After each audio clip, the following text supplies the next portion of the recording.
anak bangsa, bagian dari NKRI, bagian dari Nusantara ini, ketika sejarah itu akan dipencengkan, maka yang tanggung jawab ini bukan hanya warga NU, tapi kita warga Nusantara ini.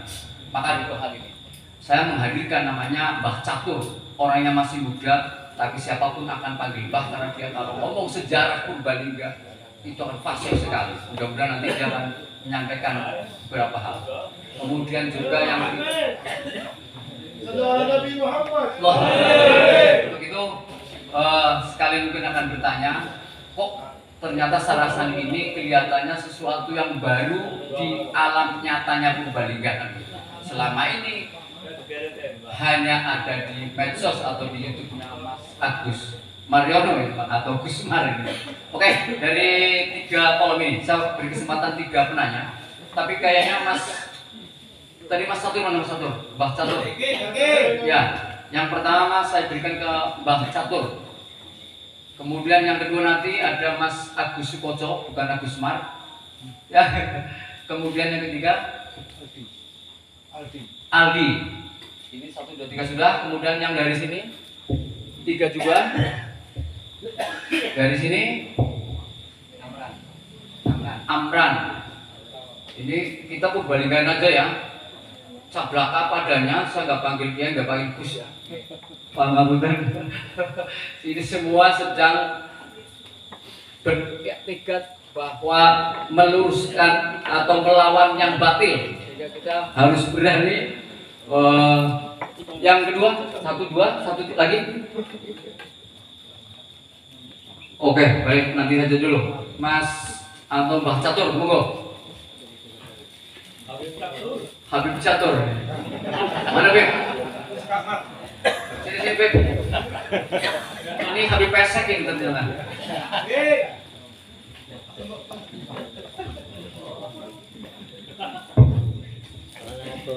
Salam Nabi Muhammad. Bukan.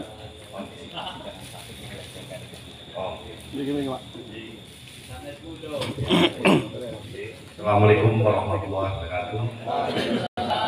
Jadi kalau lagi kaget ini, nyun sewu, sabda kemauan, ngapunten tadi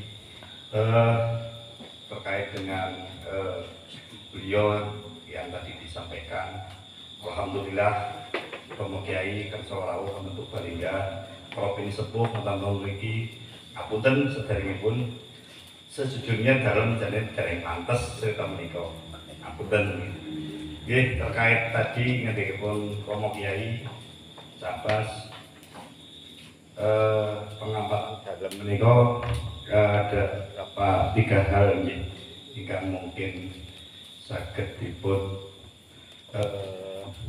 pegangan kagem putra-putra atau para putra wayang ingkang Purbalingga. Satu hal bahwa leluhur Purbalingga menika keturunan Al-Maghribi sanes Al-Yamani. Jadi jelas bahwa Syekh Jambu Karang kagungan menantu nggih guru Syekh Maulana Al-Maghribi. Berdasarkan keturunannya dari garis ibu dari yang Jambu Karang adalah Ratu Banjaransari, putri dalem Prabu Darmakesumo Raja Sundagaluh.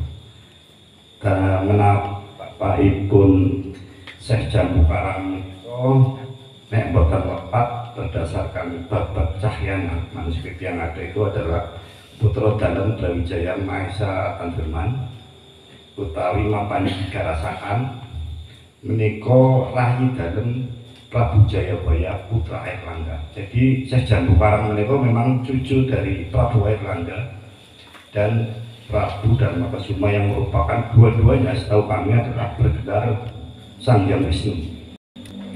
Jadi beliau dilahirkan di zaman Kahuripan. Jadi memang sangat jauh. Jadi tadi beberapa kawan cerita tentang Wali Songo. Jadi kita akan buka sebenarnya Purbalingga kenapa tadi disebutkan lebih tua. Jadi memang Islam di Purbalingga cukup lama. Dan sebelum kedatangan yang Maulana Maghribi itu yang kami dengar adalah kedatangan Ki Ketut. Nah ini yang tadi diungkapkan oleh Romo Kiai dan para sepuh bahwa di sini itu tidak menggunakan nama Arabnya, tapi berbaur dengan orang Jawa. Jadi Ki Kelun atau Al Kolun itu sendiri tidak pernah memakai nama gelar kehabibannya. Jadi beliau saya pernah dengar dari eyang yang pernah ada, kenapa keturunan Eyang Syekh Jambu Karang itu tidak menggunakan gelar Habib? Karena menurut sesepuh yang kami terima, Habaib atau Rasulullah itu sebagai Habibullah itu terlalu tinggi. Istilahnya kalau di sini bokap pelarah kalau memakai gelar itu terlalu tinggi. Gitu. Jadi memang di sini juga memang kebanyakan memakai gelar Mahdum, paling pakai nama Ki, pakai nama Syekh, pakai nama Kiai. Jadi memang tidak pernah kita dengar pakai gelar Habaib. Itu yang pertama. Terkait dengan pemakaian nama. Jadi ajaran utama yang tadi saya lupa, ajaran utama dari beliau Syekh Maulana Maghribi maupun Syekh Jambu Karang adalah adab. Jadi di sini sepintar apapun orang, setinggi apapun ilmunya, kalau tidak beradab, ngapunten kata sekali kurang beradab, itu memang nyuwun sewune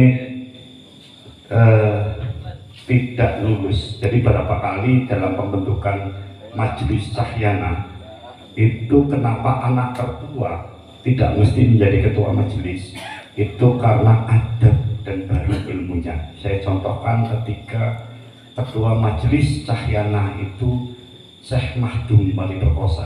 Kenapa bukan Syekh Mahdum Torres kakaknya? Karena yang lolos uji adalah Syekh Mahdum Wali Perkosa.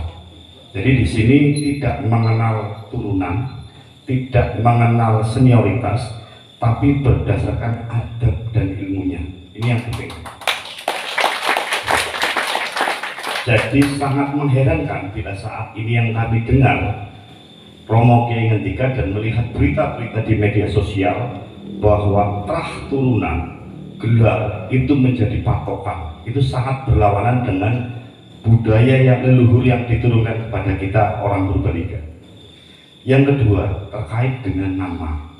Setahu kami, nama di sini itu kebanyakan memakai nama Jawa. Jadi salah satu mungkin santri yang cukup terkenal adalah menantu Syekh Mahdum Wali Perkosa. Mungkin suatu saat akan dibuka bagaimana kiprah Syekh Mahdum Wali Perkosa membangun Demak Bintara sampai muncul kekancingan dari Raden Patah. Salah satu contohnya adalah Kiai Kenomo. Mungkin di wilayah Latah Mataram, di wilayah Gerobogan, Kiai Kenomo itu sangat terkenal karena beliau adalah guru dari Kebo Kenomo, guru dari Ki Ageng Sewo, tapi beliau tidak pernah memakai nama gelar Al-Qolud. Dan beliau ketika dikubur di sini pakai nama Jawa. Tidak ada yang tahu bahwa beliau adalah Kiai Kenomo, guru dari Kebo Kenomo. Ini yang mungkin berkaitan tadi fenomena yang terjadi. Ini salah satu ikon leluhur kita yang harus kita jaga. Mbok tahu-tahu nanti dibahlawikan karena pakai nama Jawa di sini. Ngapunten nih. Jadi memang itulah budaya kita sebenarnya selalu. Dari itu semua yang saya cermati adalah fenomena. Ini perkembangan terbaru menurut kami karena informasi di media sosial terbaru.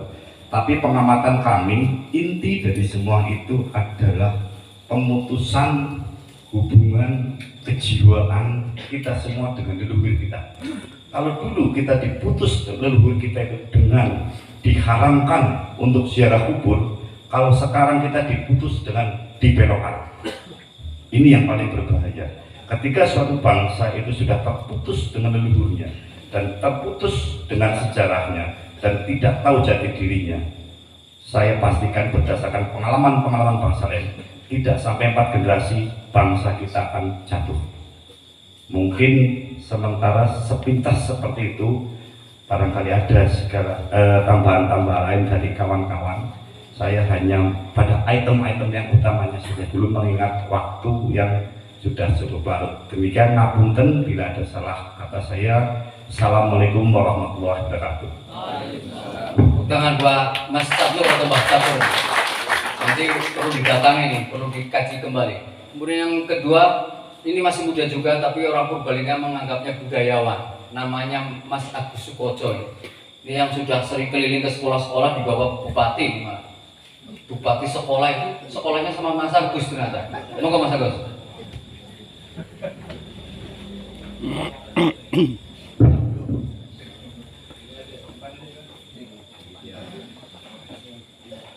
Assalamualaikum warahmatullahi wabarakatuh. Para alim, para ulama yang kami hormati, wabil khusus Gus Abbas. Saya mau cerita sedikit. Ini pertama saya berjumpa dengan beliau. Saya tidak tahu ada kenangan yang tiba-tiba muncul ketika saya masih SD tahun 80-an.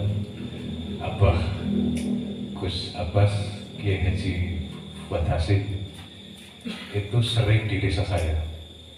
Umur saya mungkin masih di bawah 10 tahun atau mungkin 10 tahunan. Saya belum mengerti apa-apa. Saya lahir dari keluarga abangan. Bapak saya kejawen murni, sehingga ketika saya tidak dikenalkan syariat Islam secara ketat, sehingga tiba-tiba tetapi saya tertarik ketika ada pengajian Kiai Haji Fuad Hasim. Saya mendengarkan dari jauh karena anak kecil tidak boleh dekat-dekat, dan saya tidak tahu ketertarikan apa, wong saya juga tidak muda.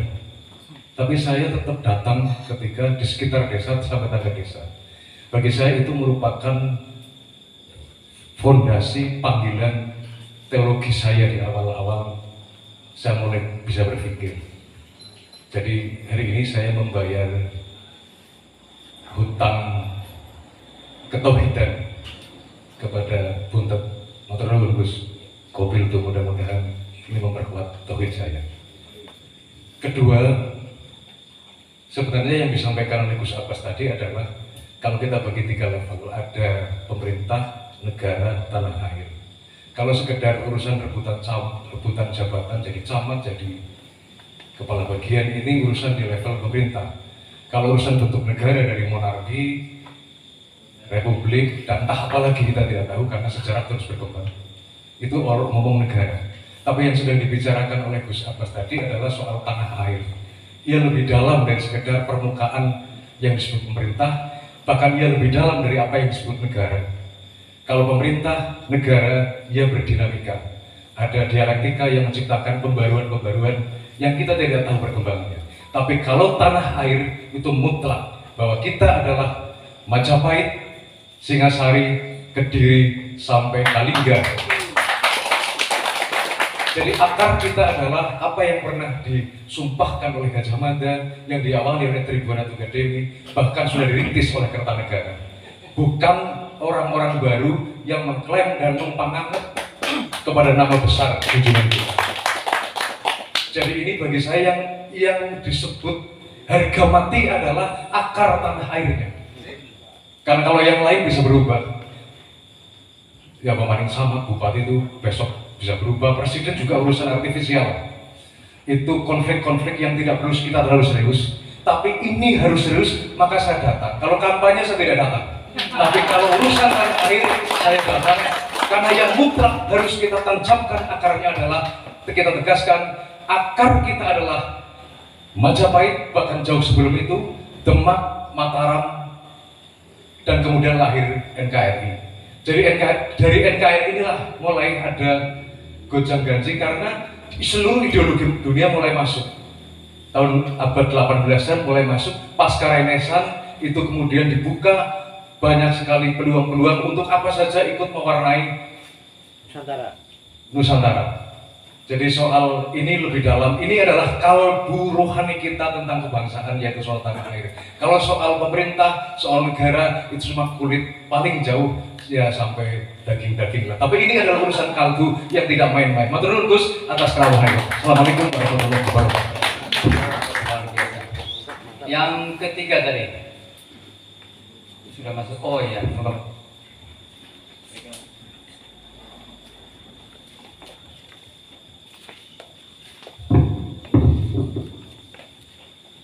Assalamualaikum warahmatullahi wabarakatuh. Para yai kami kula hormati, Gus Abbas. Mohon izin kata sesepuh kula nyuwun ngapunten saestu. Nama saya Aldi, panggih teng bahasa Yat Kuning kalau ingin Paskol yang sekarang menjadi Abdullah Syarif berdasarkan kasyaf. Dan juga beberapa titik saya juga ditambahi beberapa titik-titik parade kavaleri di Penegoro juga sudah mulai dibiaskan di tanah Pirasaban. Ngapunten, saya ada beberapa pertanyaan mungkin sedikit teknis. Matur nuwun tadi dua narasumber dari lokal, saya dari Dukuwalu, Pondok Pesantren Darussalam. Hikmah di situ, Kiai Hariri Sofa, terus Kulo Ngastotan Fakultas Syariah Bin Saizu. Gus, ada beberapa fakta di lapangan. Satu, bukan hanya nasab yang itu menjadi pematik sebetulnya dari Bahar Semir yang melebar, dan kita berusaha untuk mengedukasi masyarakat hingga hari ini. Yang kemudian selain fakta-fakta lain yang menjadi pertanyaan di benak, kenapa kalau memang menyingkir karena kasus Minhah ke Nusantara, kenapa mereka tidak meniru orang-orang Yahudi untuk melakukan Zionisme menguasai Hijaz hari ini yang dikuasai oleh Wahabi? Itu pertanyaan besar kami selama ini sebetulnya, dan saya kira terjawab melalui jalur sejarah tadi dan DNA. Fakta lainnya adalah bukan hanya sekedar itu, tetapi nasib yang dialami oleh Banom-Banom NU dan tradisinya hari ini sudah sulit menerima. Kebetulan saya juga koordinator humas dan kerjasama di pimpinan wilayah Tagar Nusa, Jawa Tengah. Saya wilayah barat. Tradisi istighosah, tradisi tahlil, bahkan tradisi yang kemudian hilang hari ini, bahkan yang muncul hari ini hampir setiap malam itu adalah panggung hiburan sholawat. Itu musim, karena sampai akhir nyanyi, tidak ada ngaji sudah hilang, fikih, tasawuf itu hilang, nggak ada tempat di itu. Dan ini walaupun berjalan pasca pandemi dan sebelum pandemi itu sedikit, tapi ini terus terang secara edukasi masyarakat ini mengerikan, karena mereka senang, masyarakat senang hibur karena memang sudah gelisah. Jadi pertanyaan saya, selain nanti masalah rotib dan sebagainya, artinya pembelokan ini sudah sangat luar biasa sekali, nanti bergulir kepada kegelisahan kedua. Yang pertanyaan dari semua tadi itu adalah apa yang harus kita lakukan, konsep apa yang Gus Abbas tawarkan kepada kami yang harus kita lakukan. Ini teknis, karena saya lihat hari ini bukan hanya kerja santri seperti kita di akar rumput yang mungkin sebagian besar tidak menjabat di organisasi publik sehingga bisa mengambil kebijakan. Yang kedua ada kaitannya dengan Wong Sewu dari Jogja, mungkin nanti bisa memberikan semacam, dalam tanda kutip saya, Wong Sewu ini bahasa saya, pertanggungjawaban, karena pasca Mataram bergabung dengan NKRI, kami di wilayah Manca dengan segala cerita di masa lalu. Saya bawa tadi cari Purbadana itu dari keluarga Amangkurat. Saya bingung ketika dimimpi Mbah Sayyid Kuning suruh datang ke sana. Waktu suluk di Blitar, kamu cari Mbah kamu, Mbah Sayyid Mbah Kuning. Sampai ditarik ke depan Mbah Kiai Maksudi, dikasih kuncinya, ternyata benar. Tapi pertanyaan kedua adalah, satu, ini harus ada dari Mataram yang membuka akses perpustakaan. Satu, membuka perpustakaan sebetulnya seperti Mbah Tunggul Wulung, Mbah Tunggul Manik, kemudian Mbah Sayyid Kuning. Oke lah, era Mataram itu siapa yang tersebar di sini? Ini harus masuk ke jurnal-jurnal ini ya. Dan kegelisahan tadi itu bukan hanya terjadi di sini. Kami ketika mendengar Mbak Alwi ternyata terputus Mungkotek, ternyata Mungkotek, kemudian beberapa amiliah juga digeser, bahkan kebanggaan kami Mbah Malik bin Ilyas bin Yahya. Kami terpukul dan itu menjadi pembicaraan di kampus-kampus, di pesantren-pesantren. Mungkin belum waktunya karena kami masih shock gitu ya, masih shock dan sedikit sudah mulai melacak dan mulai menulis dengan caranya sendiri. Maka pertanyaan selanjutnya adalah, tolong ini jangan berhenti sampai di sini. Dari pihak Jogja atau siapapun Mangkunegaran atau bahkan teman-teman di Pakualaman itu membuka secara open source, membuka akses perpustakaan selebar-lebarnya. Nanti mohon tanggapan agar wilayah Manca ini wilayah sangat militan, orang-orang Wirasaba, orang-orang Keleng itu nggak pernah mengecewakan sampai kapanpun. Jadi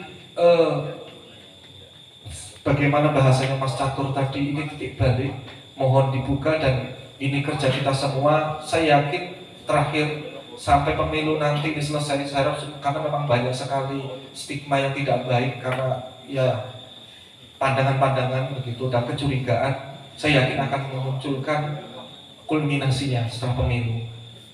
Mohon tanggapan dan pengapunten sangat umat sesepuh pilih saya salah, karena sudah banyak saya ingin saya ungkapkan, tetapi ada beberapa tadi itu yang mungkin ini bisa ditanggapi oleh Nuwun Sewu, bukan hanya dari Gus Abbas tetapi juga dari wilayah kota Praja sehingga mungkin. Jadi apa yang harus kami lakukan, dan dengan konstelasi seperti hari ini tetap menjaga jangan sampai sesama bangsa kita saling baku hantam. Matur nuwun. Wallahu muwaffiq ila aqwamit. Assalamualaikum warahmatullahi wabarakatuh.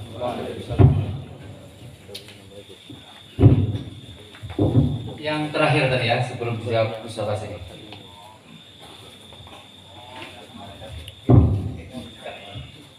Bismillahirrahmanirrahim. Assalamualaikum warahmatullahi wabarakatuh. Matur panjenengan para masayih, para kiai, para alim ulama, langsung kemawon niki kula badhe tamplet dumateng panjenenganipun Gus.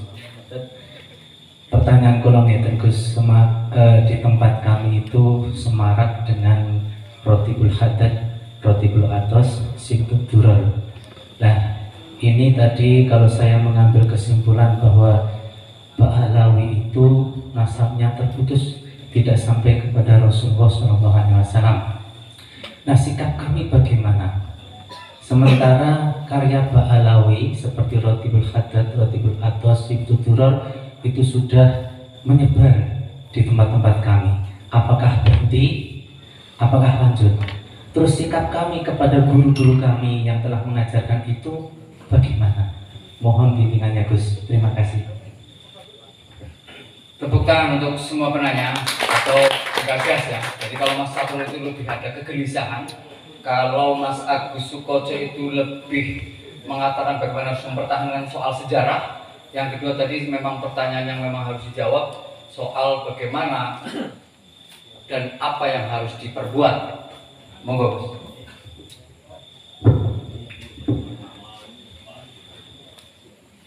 Assalamualaikum warahmatullahi wabarakatuh. Memang saya dulu pernah ziarah Mbah Jambu Karang dan Mbah Wali Perkoso. Saya pernah ziarah dan saya juga kaget. Mbah Wali Perkoso ini katanya itu sezaman dengan zaman Sunan Kalijaga ya. Kemudian Mbah Jambu Karang ini termasuk kakek-kakeknya Mbah Wali Perkoso. Kalau Mbah Wali Perkoso abad ke-15, abad ke-14 saya pernah menghitung. Yo, berarti ini bisa jadi Islam sudah datang di Indonesia abad kedua, abad ketiga juga sudah datang. Karena dengan adanya Mbah Jambu Karang dulu. Saudara sekalian, bahwasanya itulah doktrin-doktrin kekancingan adat budaya, akhlak dan moralitas yang sudah diamanatkan kepada kita dari leluhur kita ini. Ada orang-orang luar yang mau merubahnya. Seperti tadi yang dikatakan Mbah Catur ya, bahwasanya memang kita itu mendahulukan akhlak, mendahulukan moral, mendahulukan keilmuan sejak zaman dulu. Makanya para ulama, para kiai di NU tidak pernah menyebut dirinya sebagai sayyid dan syarif. Buntet pesantren itu tidak pernah menyebut dirinya syarif, padahal semuanya syarif. Mataram itu semuanya syarif, tapi tidak pernah menyebut dirinya syarif. Sehebat apapun tampangnya, walaupun ada di antara keluarga yang mirip Arab, itu tidak akan menamakan dirinya syarif. Itu bagi kami bukan sebuah pantangan, tapi itu adalah semacam ajaran yang diajarkan dari leluhur kami. Maka dari itu, kami bangsa Indonesia itu, ulama-ulama para kiai, mau mondok pesantren sama siapa saja. Tidak mesti itu kepada seorang salif dan sayyid. Siapapun orang yang alim ulama, maka kita belajar. Maka tidak ada itu istilah buntet fanatik Lirboyo, fanatik Ploso, fanatik ke Jombang, Kediri, nggak ada itu. Di NU tuh nggak ada, di bangsa Indonesia tuh nggak ada, nyaris nggak ada. Karena kita belajar kepada siapapun. Mbaya Ahmad Dahlan juga belajar kepada Mbaya Soleh Darat Basim juga sama belajar. Dan Basim Asari juga belajar sama Kiai Nawawi yang ada di Sumatera Barat. Artinya nyaris tidak ada sekat antara masalah agama ini adalah luhur kita. Syekh Abdul Rauf As-Singkir dipanggil dari Aceh untuk mengajari Thariqah Syatoria di Jawa, dipanggil dari Aceh. Maka keturunannya banyak, di antaranya Syekh Abdul Wahid Pamijahan, kemudian Maulana Burhanuddin Sumatera di Sumatera Barat, Padang Pariaman ulama. Itu yang sudah berlaku dan saya yakin sampai detik ini pun kita masih megang itu. Buntet mau mondok di mana silakan ke Ploso Lirboyo. Enggak mesti harus apakah itu Sayyid atau bukan, tidak pernah diajar seperti itu. Artinya apa? Kekancingan dan pakemnya itu masih ada. Cuma ini kan datang Mbak Ali ajarannya beda. Ras kesukuannya sangat luar biasa. Kenapa? Kalian harus tahu bahwasanya itu adalah karakter daripada Yahudi. Ada yang mengatakan bahwa karakter ras Yahudi itu adalah ras yang paling susah untuk berbaur, paling susah. Makanya di mana-mana ras Yahudi pasti ada ciri-cirinya. Saya membaca di antara jurnalnya orang Yahudi pakai bahasa Inggris ya. Itu saudara-saudara bahwasanya ras mereka itu ketika hilang itu sangat mudah dicari karena ada ciri-cirinya, ada bangsanya, ada kekancingannya. Mereka tidak akan bisa berbaur dengan siapapun, tetap memakai rasul. Itu susah banget. Lah di sini rupanya Ba'al itu juga mewarisi itu dan membawa ajaran dan doktrin itu. Bahwasanya mereka para Ba'alwi jarang sekali yang ngaji sama kiai-kiai, harus sama Ba'alwi. Ngaji harus sama Habib, bukan sama Habib nggak bisa. Jarang itu Ba'alwi yang mondokin anaknya di Buntet atau di Lirboyo ya. Kecuali Ba'alwi yang dapat hidayah dari Allah saja seperti itu. Tapi kebanyakan wa aktsaruhum yang nggak seperti itu. Ya kalau Ba'alwi ngaji sama Ba'alwi. Saya kan melihat fenomena itu. Kalau semua Ba'alwi mengatakan bahwa kami adalah Ahlul Bait Rasul, harus muliakan Ahlul Bait. Iya, makanya ketika ada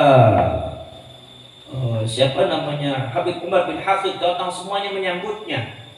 Itu kalangan mereka ras. Tapi saya tanya, kenapa kalau ada Sayyid Muhammad bin Ali Al-Maliki Al-Makki Allah yarham yang sudah meninggal, pada waktu Sayyid Muhammad datang ke Cirebon tidak ada satupun Ba'alwi yang nongol. Itu kita harus mempelajari, jangan sampai kita terberdaya oleh murid-murid mereka. Kemarin juga ada beberapa sayyid dan syarif dari Syria datang, dari Mesir datang, dari Jordan datang. Mereka bangsalah Al-Hasani Al-Husaini. Kita tanya, apakah Ba'alwi menyambutnya dengan semarak seperti Habib Umar? Tidak. Nah kemudian kita bertanya kenapa seperti itu? Ya barangkali karena syarif dan sayyid yang dari Syria dan dari Makkah itu tidak dianggap sebagai Ba'alwi, bukan Ba'alwi, jadi nggak disambut. Artinya apa? Sungguh fanatisme ras bagi kaum Ba'alwi sangat luar biasa. Artinya kalau seumpama terjadi fenomena yang ada di sana, yang ada di yang ada di tadi ada fenomena Ratib al-Atas, Ratibul Haddad, yang sebetulnya Ratibul Haddad itu adalah merupakan klaim daripada Ba'alwi sebagai Ratibul Haddad, tapi pada hakikatnya itu adalah Thariqah Rifaiyah. Thariqah Rifaiyah itu adalah pertama kali disebarkan di Aceh, yaitu adalah di antaranya adalah Syekh Nuruddin Ar-Ghaniri yang jadi mufti Sultan Iskandar, ya Sultan Iskandar II itu Thariqahnya Rifaiyah. Ada tahlil, ada apa, baca la ilaha illallah, baca an-nas, baca al-falaq. Itu Thariqah Rifaiyah cuma diklaim oleh Ba'alwi sebagai Ratibul Haddad. Jadi memang ahli klaim, ahli sekali dalam masalah mengklaim dan membelokkan sejarah. Saudara-saudara kalian, lah itu. Dan itu masalah Ratibul Haddad dari Syekh Abdul bin Ali Al-Haddad. Kalau seumpama bagaimana itu ditinggalkan atau tidak? Kalau ajaran tidak usah ditinggalkan. Kalau guru kepada guru memang itu dipandang guru Habib ini, kita hormati guru kita, tetap Ratib al-Atas silakan, Simtuturo silakan, tetapi kita hanya satu aja. Pemaham apa? Bahwasanya hormatilah para habaib bukan sebagai cucunya Rasulullah, tapi sebagai guru Anda, sebagai orang alim, sebagai ulama. Makanya kalau ada yang kurang baik, kita harus tegur. Ini namanya jalan wasatiyah, bukan ekstrim. Berarti di sini menunjukkan bahwa kita bangsa Indonesia tidak niat memusuhi habaib, tapi meluruskan, mendudukkan Habib pada porsi. Jadi kalau seumpama ada rotibul haddad, kalau seumpama ada simtud duror, kalau ada rotibul alatos, silahkan, tidak apa-apa. Tapi kalau seumpama nanti nantinya digunakan oleh Ba'ali untuk menggantikan, kadang-kadang kan kalau habaib kan ada fanatiknya. Dulu saya sempat marah kepada beberapa oknum Habib yang mendiskreditkan Al-Barzanji, lebih mengutamakan simtud duror sampai memojokkan. Itu terjadi di Jakarta. Apa itu baca Barzanji lebih hebat simtud duror gini. Ya Allah, saya langsung marah itu. Artinya kalau seumpama ada gelagat-gelagat seperti itu, ya ada baiknya untuk diganti. Kalau seumpama tidak ada gelagat, ya udah diteruskan jadi masalah. Wong itu bukan masalah kita, masalah kita masalah bangsa, ada masalah tanah air, apa yang tadi diucapkan oleh Bapak tadi. Jadi artinya bukan masalah bangsa. Bukan masalah roti.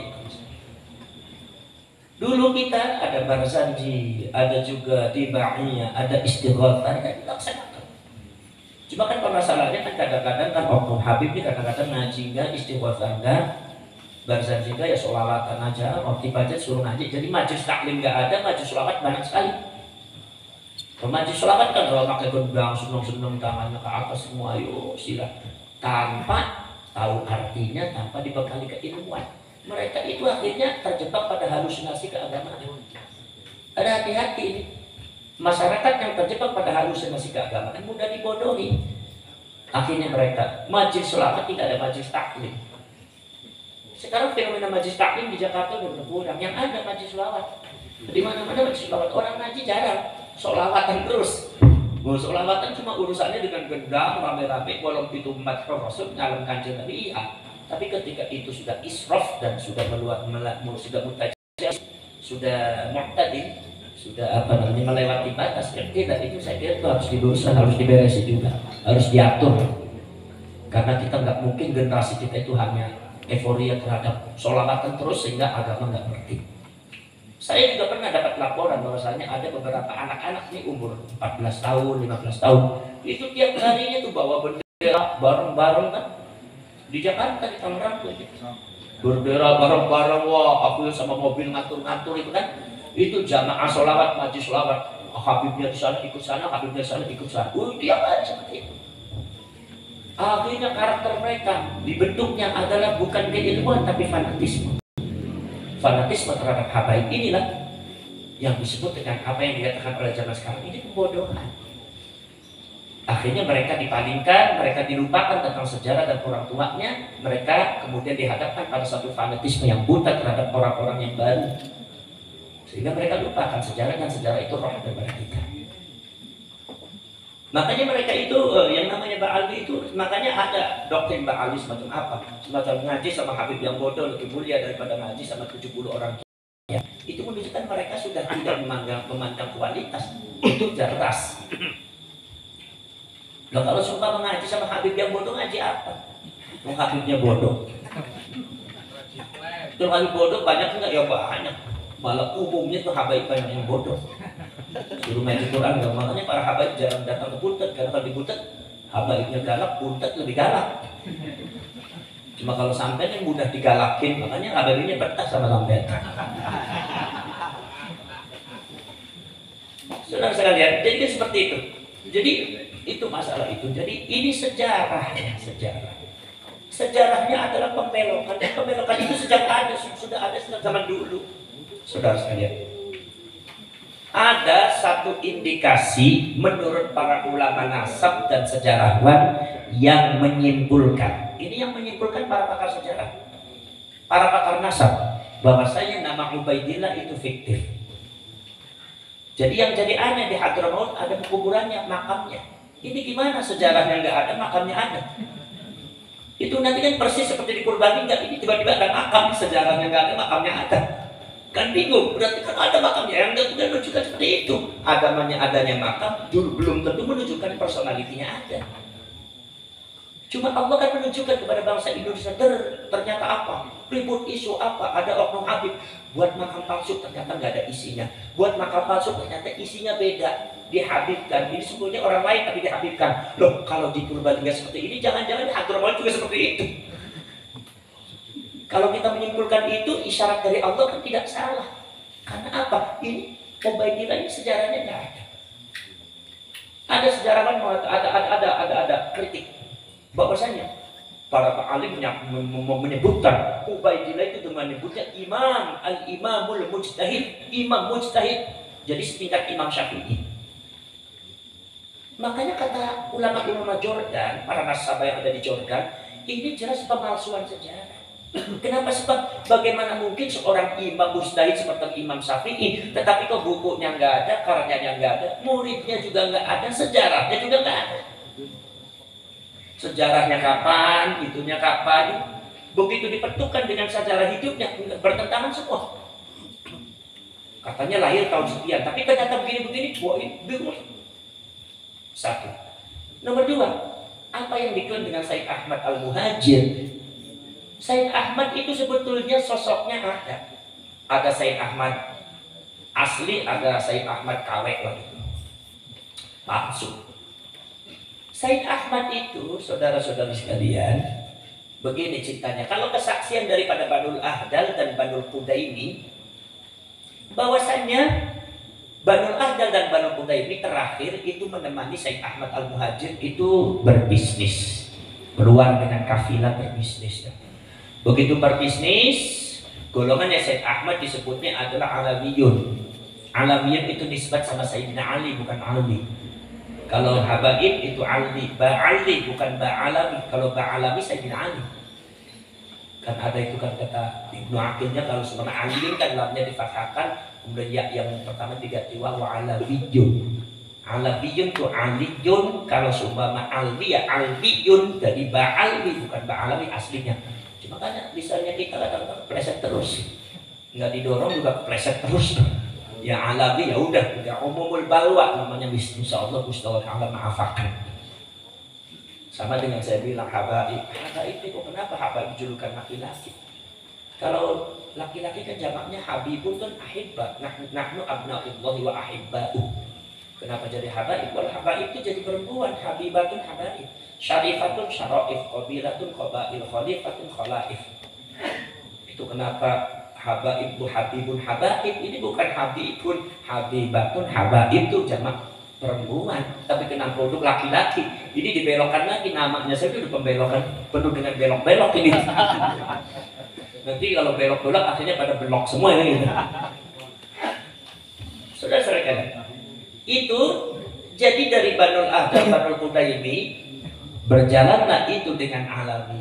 Alawiyin ini pengikutnya Sayyidina Ahmad. Said Ahmad ini Al-Muhajir, cucunya Rasulullah asli, sudah muttafaq alaih. Itu pengikutnya itu adalah dari Syiah Imamiyah, dan itu banyak orang Yahudinya, walaupun tidak semuanya. Lah kesaksian Banul Ahdal dan Banul Qudaimi ceritanya mengatakan bahwasanya kami berjalan dengan Said Ahmad dengan kelompoknya sampai di Irak Selatan. Said Ahmad meninggal. Yang mengkuburkan kami, yang menyolati kami, yang mengkafani kami, yang memandikan kami. Sudah Said Ahmad meninggal, dikubur di daerah Najaf, satu perkuburan yang paling tua dan paling luas di dunia, paling luas di dunia. Akhirnya kemudian setelah itu Banul Ahdal dan Banul Qudaimi, termasuk juga kelompoknya Said Ahmad tanpa Said Ahmad, itu ikut pindah kemana? Ke Hadramaut, ke Yaman. Makanya kata para ulama mengatakan Said Ahmad tidak pernah ke Yaman. Makanya ketika Ba'ali mengatakan Said Ahmad itu pindah ke Yaman, sehingga disebutnya Ahmad Al-Muhajir, ay Al-Muhajir ilallah ke Yaman.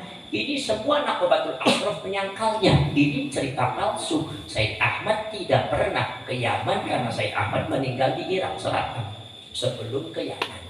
Itu kesaksian orang-orang dan Banul Ahdal. Maka kuburan Said Ahmad itu ada di Najaf, yaitu adalah Irak Selatan. Itu di Najaf itu pada waktu tahun 345. Begitu tanpa Said Ahmad dengan Banu Ahdal, Banu Qutaimi akhirnya menuju ke arah Yaman. Banu Ahdal di Son'a, Banu Qutaimi di Yaman Selatan, kemudian golongannya Alawiyun yang Syiah Imamiyah ini yang ada orang Yahudinya ini di Hadramaut di daerah Tarim. Makanya sejak dulu orang Yahudi kalau pengen mencari saudara Yahudi yang tampang dan bahasanya Arab ya di Hadramaut.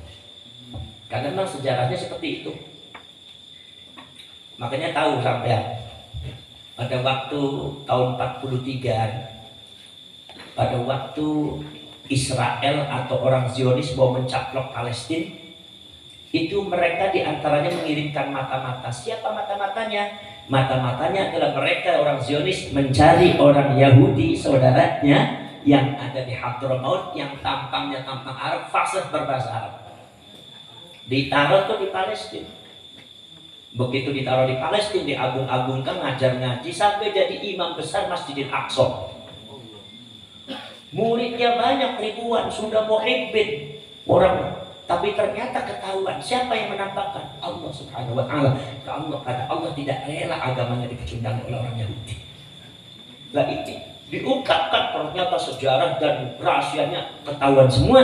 Ternyata seorang imam itu dan mursyid itu, mursyid mereka di Palestina ternyata adalah mata-mata Zionis.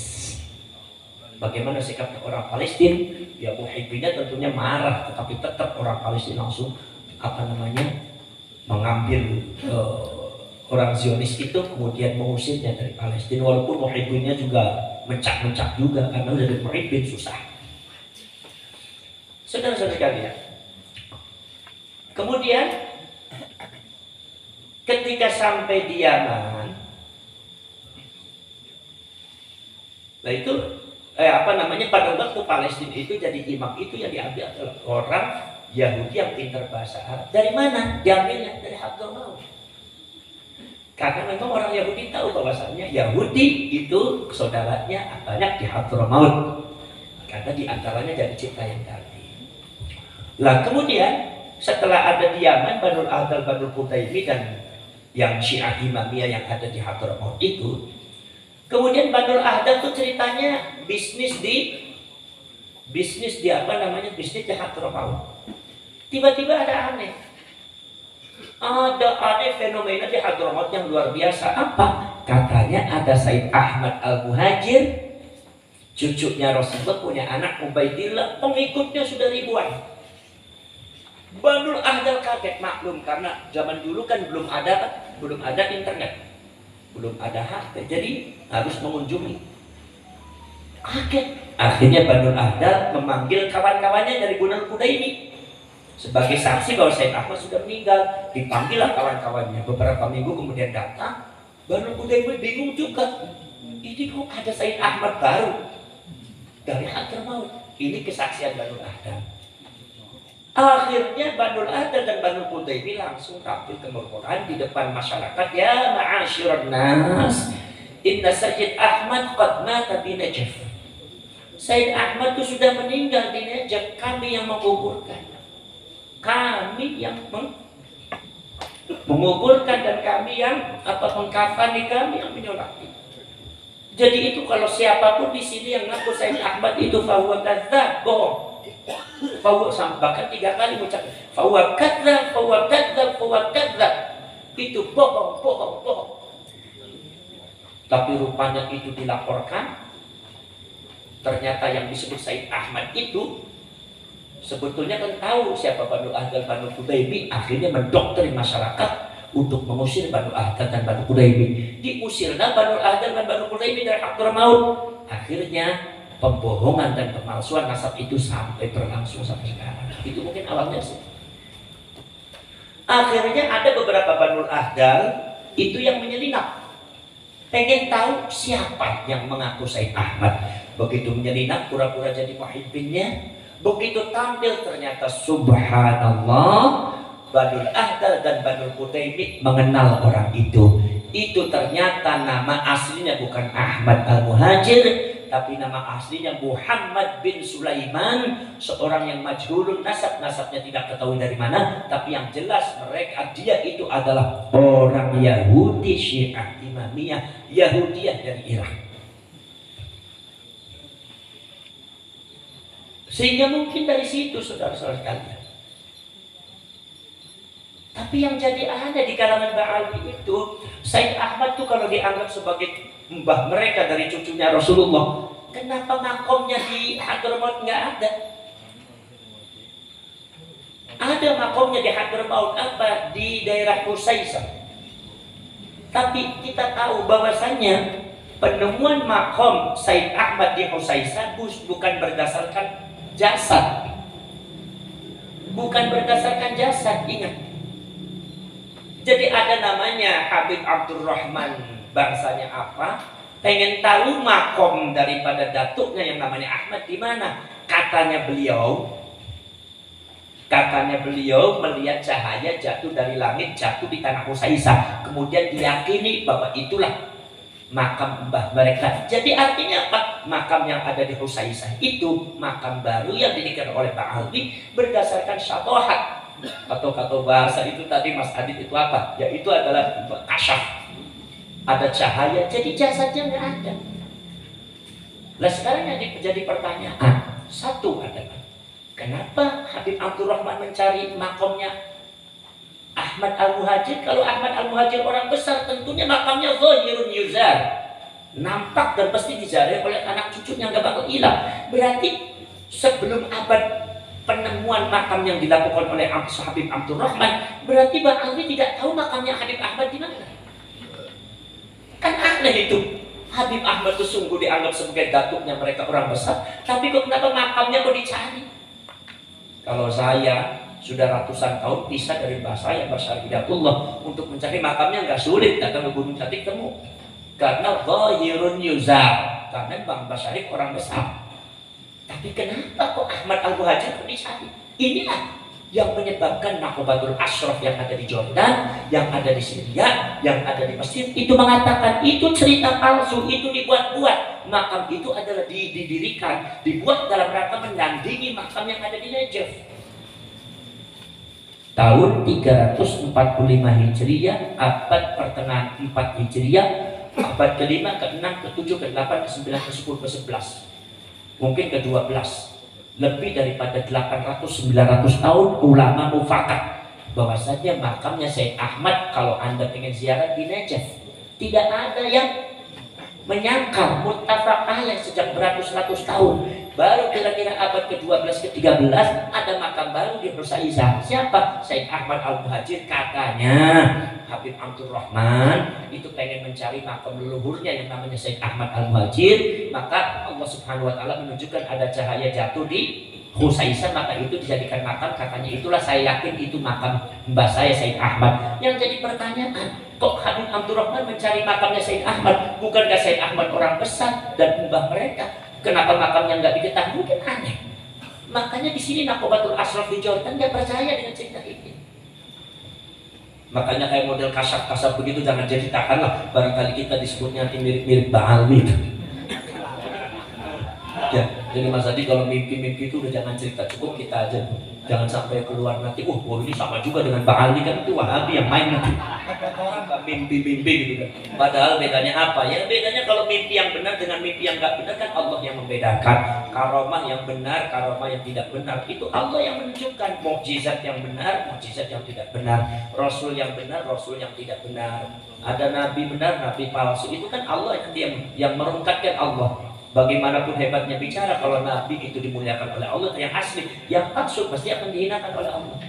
Karomahnya para ulama yang diceritakan oleh Ba'alwi dan diceritakan oleh orang NU hampir sama, tidak masuk akal. Tapi kenapa kalau yang diceritakan oleh ulama NU justru dihormati oleh orang? Karena itu benar. Tapi kalau yang diceritakan oleh Ba'alwi diketahui sama orang, kenapa? Karena itu nggak benar. Itu Allah yang membedakan, karena kalau diukur dengan akal nggak bisa masuk akal. Kalau urusan masalah cita-cita saya juga dapat cerita, saya juga mimpi juga. Cuma saya kan malu ceritainnya. Kenapa malu? Karena ini dikira saya sama dengan Ba'alwi suka mimpi-mimpi kayak gitu. Saya kan mimpinya seperti itu. Tapi insya Allah saya mimpi banyak mimpi. Contohnya kemarin itu ada dari keluarga dari Kanoman itu yang tidak pernah masuk di Kanoman, tapi itu masuk Kanoman. Seorang ibu-ibu tua ya, dan itu dia tidak tahu permasalahan nasab dia karena dia sudah sepuh dan dia tidak pernah update masalah media sosial. Tiba-tiba datang ke saya pengen ketemu sama saya. Kenapa? Ada pesan dari siapa? Dari Syarif Hidayatullah. Ya saya dengerin aja kan. Mau benar atau enggaknya nggak tahu tuh. Yang penting urusannya beliau. Tapi yang itu jadi tanbih aja bagi saya. Tanbih. Apa katanya? Jadi saya tugas, saya itu mimpi ketemu dengan Mbak Syarif 3 kali. Itu disuruh ke panjenengan. Disuruh apa Bu? No, kalau orang buta, kalau atau orang cepat kalau manggil orang perempuan, no. Kata Mas Syarif, no, tolong dikasih tahu Abbas ya, tolong dikasih tahu Abbas cepat. Kenapa Mbak? Itu nasabnya leluhur, nasabnya para ulama dan wali, cepat diberesin. Sebab itu ada yang merusak. Kenapa Mbak? Ada yang merusak. Yang merusak siapa Mbak? Yang merusak orang luar. Jadi cepat diberesin, itu titiknya saya. Dikira mimpi 3 kali mimpinya seperti itu, beliau datang. Itu mimpi juga. Jadi kalau seumpama itu ya jangan jadi patokan walaupun jadi peringatan kita ya. Saya itu sebetulnya ini adalah merupakan perjalanan saya pribadi. Sebelum saya itu digerakkan oleh Allah Subhanahu wa taala membuat satu perjuangan wali songo dan laskar sabilillah. Kenapa? Dulu itu kata abah saya dan umi saya mengatakan bahwasanya saya itu dikasih nama Muhammad Abbas itu dari Mbak Abbas. Jadi Mbak Abbas itu titip sama mbak saya. Mbak saya itu Mbak Mustadi itu anak terbesar dari Mbak Abbas, menyebutkan umi saya. Itu mengatakan bahwasanya Mbak Abbas itu bilang cucunya harus ada yang namanya Muhammad Abbas dan dipanggilnya harus Abbas. Itu kata umi saya. Setiap orang dikasih nama Muhammad Abbas sakit semua. Pas saya lahir, nama saya sudah dikasih nama Muhammad bin Yakhshi dari ilmu falak, dari tanggal lahir. Mbak Mustadi langsung datang ke abah saya. Fuad, saya tadi abah tadi sholat duha, begitu ngantuk didatangi sama abah besar, abah gede, Mbak Abbas. Kenapa Bang? Ini anak harus dikasih nama Muhammad Abbas. Mustahdi, Ahmad, cepat kasih tahu sama Fuadnya. Kasih nama Muhammad Abbas. Dan jangan dipanggil siapa-siapa, panggil sama dengan saya Abbas. Makanya dipanggil, dikasih namanya. Pak, ini sudah dikasih nama Pak. Siapa namanya? Muhammad bin Yakhshi. Enggak, harus ada Muhammad Abbas. Ini titipan, amanat. Akhirnya saya disambung Muhammad Abbas bin Yakhshi. Dan dipanggilnya nggak boleh Muhammad, nggak boleh Binti, nggak boleh siapa, panggil harus Abbas saja, nurut aja. Cuma kan ceritanya abah dan umi saya itu kan saya kan sempat berikir dan itu insya Allah bukan kasyaf itu kalau gitu. Itu beneran, itu nyata itu bukan kasyaf dan bukan mimpi. Akhirnya saya mikir ini buat apa sih Mbak Abbas menempelin nama sama saya? Buat apa ini? Begitu saya ceramah, wah mungkin ini nih saya ceramah. Apa saya juga ceramah. Begitu saya bukan buat majlis manaqib, ternyata banyak yang antusias dengan membangun tarekat syar'iyah dan tasawuf. Banyak sampai ribuan orang itu kalau malam Jumat, khususnya malam Jumat Kliwon, terus subhanallah. Tapi ternyata saya bukan kayaknya bukan ini. Karena apa? Karena orang yang mengadakan manaqib juga banyak juga. Ya. Begitu saya itu memahami ada fenomena masalah ba'ali, masalah kebangsaan, masalah-masalah yang kalau teman Pak Ali dan pebelokan sejarah dan nasab, kemudian muncul dari lisan saya yaitu Laskar Sabilillah. Mungkin ini yang dimaksud Mbak Abbas. Dulu ada Laskar Hizbullah, sekarang saya suruh ke Laskar Sabilillah. Mungkin itu.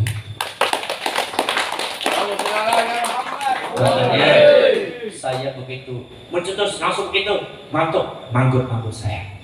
Makanya mohon maaf, ada beberapa partai dari pusat itu menginginkan saya untuk ke DPR RI. Bahkan dulu ada yang menjadikan kalau semua kita bisa diplotting ke menteri lah atau menteri agama lah. Saya bilang nggak mau jadi menteri agama. Kenapa? Nantinya di penjara juga. Karena kalau kesalahan sistem saya bisa lain dan semua menteri agama di penjara juga, nggak mau saya. Akhirnya apa saya bilang? Saya bilang datang. Kemarin juga ada yang datang. Saya bilang, saya biarkan saya dengan masyarakat. Saya sudah tidak mau berpolitik lagi.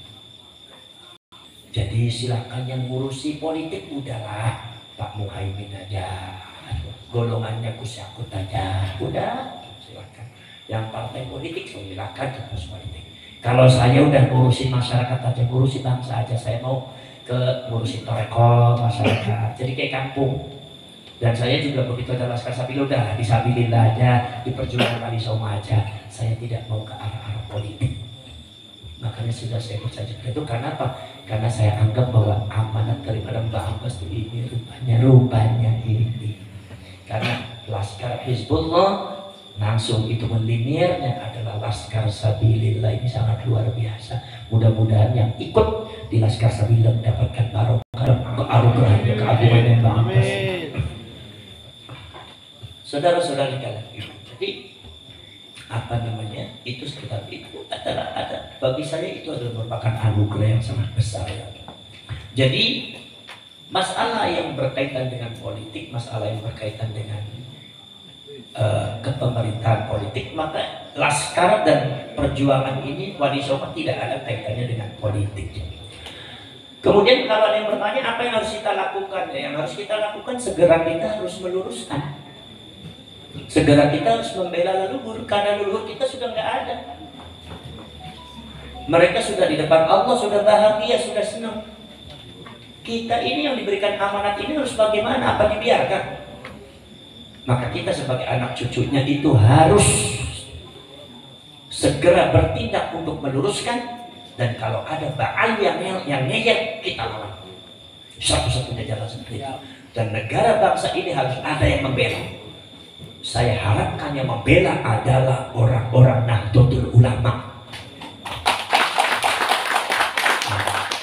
Kalau seumpama yang jadi pengurusnya nggak berani, anggota NU-nya harus berani. Karena saya yakin kalau pengurusnya kan masih banyak pakewah kepada Pak Ali yang jadi pengurus, saya ngerti itu. Itu urusan dari hati ke hati aja itu, ngertilah. Tapi saya harap seluruh Nahdliyin jangan diem. Kalau diem menurut saya itu sudah salah. Diem itu berarti Anda membiarkan kebatilan dan kebahayaan yang akan dampak efeknya sangat luar biasa di bangsa ini dan negara ini. Di generasi kita ini. Makanya kita sebagai warga Nahdliyin harus bergerak. Dan jangan sebut bahwa kegiatan Laskar Sabilillah atau perjuangan Wali Songo ini adalah bukan kegiatan NU. Mungkin ini bukan program NU, tapi ini adalah gerakan ke-NU-an.